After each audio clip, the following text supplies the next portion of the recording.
escape, or she would never see her family again.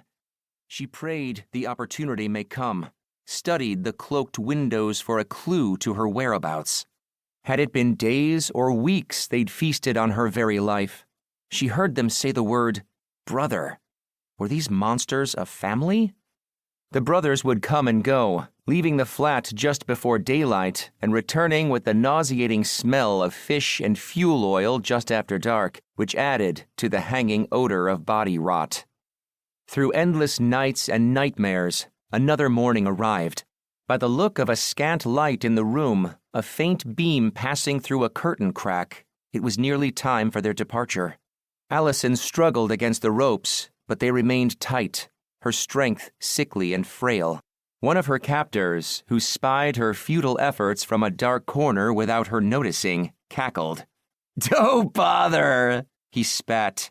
"Everyone has the same idea, same attempt, same end." He drew his fingers slowly across his neck, then let his head flop to the side. The two brothers left as usual, but this time one returned before the silence following their departure could even be enjoyed.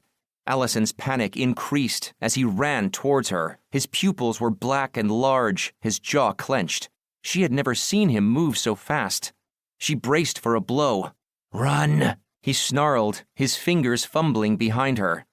Once her binds were unknotted, he dashed back for the door. "Free the others, if you wish." Allison heard his loud footfalls, but not the locking click she'd grown accustomed to. Did he leave it open? Allison questioned for a second if it was some cruel joke. A test?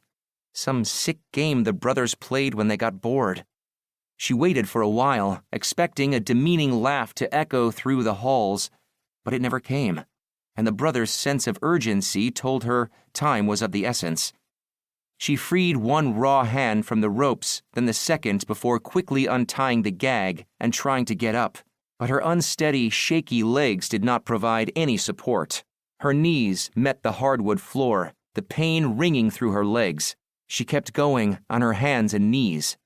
Allison tried to rouse the others, but they were unresponsive, lost to the darkness. She stumbled and crawled toward the door, her bloody bandage trailing behind her like a gruesome banner of her suffering. One hand in front of the other, she inched toward the door. Her knees slid along until she reached a heavy table and pulled herself up. Her legs were numb and unwilling. On the table was one of the tin cups the men had used to collect the bloodletting when their bellies were full, but the crimson was still flowing. Parched and starved, she closed her eyes as she more than just contemplated the abandoned offering. She took it into her hands, preparing to take a drink. When she let the cup touch her mouth and the thick liquid crossed her lips, the metallic taste and thought of what she was doing made her retch. She had to do it, had to build strength. The blood seemed to help the brothers when they grew weary. Resolve took over, and she tried again to swallow.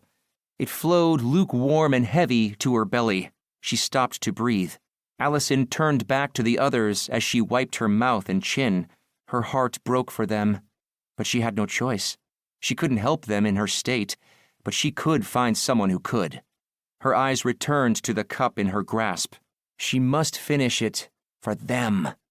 And so she did, gulping their gift to her. In mere moments, she was on the move again, dragging herself down flights of stairs and staggering out the building and down the street. The rising hot summer sun beat down on her and engulfed her in the weight of suffocating humidity, bright and burning her eyes. She stumbled and fell repeatedly, her wrists throbbing with pain, but she forced herself to keep going. She was soiled and stained, no doubt smelling as putrid as her captors and the confining space that had been her prison. As the youngster ambled and groaned further down Royal Street, receiving neither help nor eye contact from those she encountered, she spotted a beat cop holding down a vacant street corner. She approached with overwhelming relief, tears running down her cheeks, her speech barely rising above strained whispers. Allison wheezed, "Help me," before falling into his arms, her tiny body nearly drained of life. Chapter 1. Opportunity.